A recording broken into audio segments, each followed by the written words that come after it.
college degree ko. It's a pre-law course. And when I graduated in 2018, parang naisip ko, I think law isn't for me. So I decided to take a year off na parang like a gap year lang and focused on sports, which is Wushu.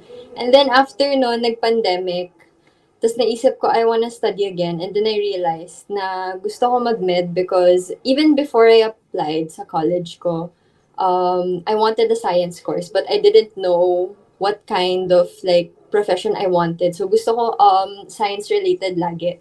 So that's why I took this opportunity habang pandemic to apply and to get into med school, ganun. And yun, okay naman siya. I'm now in med school. So it worked out for me.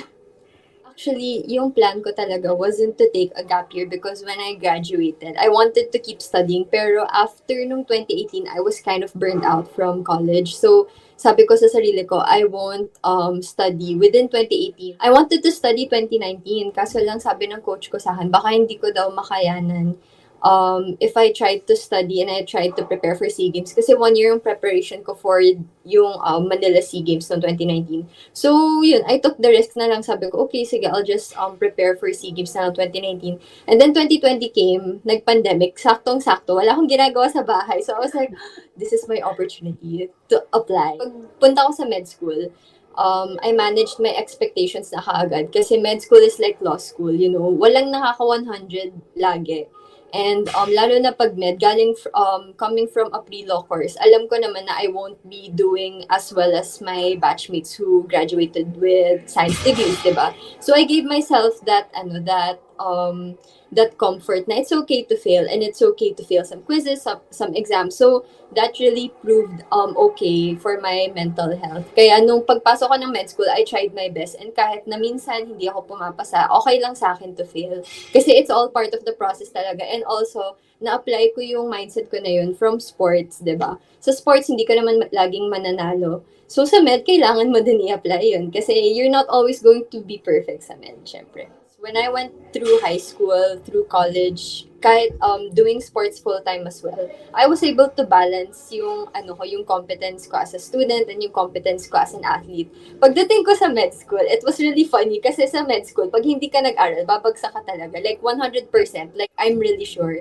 And sobrang liit lang ng chances na isa-shotgun mo most of the questions. Bahala na si Lord kung pag hindi mo natapos yung kailangan mong aralin, gano'n.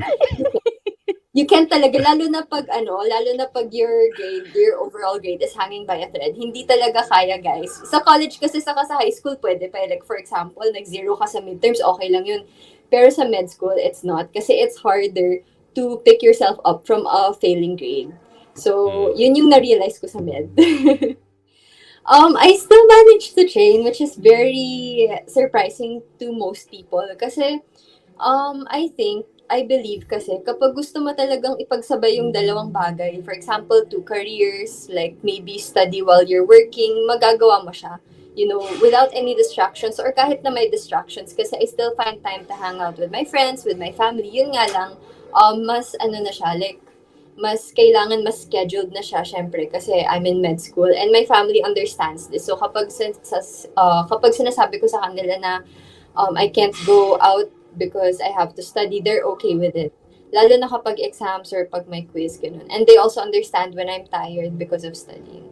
I have some friends who told me na they can't imagine my situation right now kasi I'm training, tapos I'm studying, ganun. Pero there was this one particular friend na parang she made me realize what my biggest parang challenge was. Kasi hindi pa ako, although I think far into the future, hindi ko na-realize to.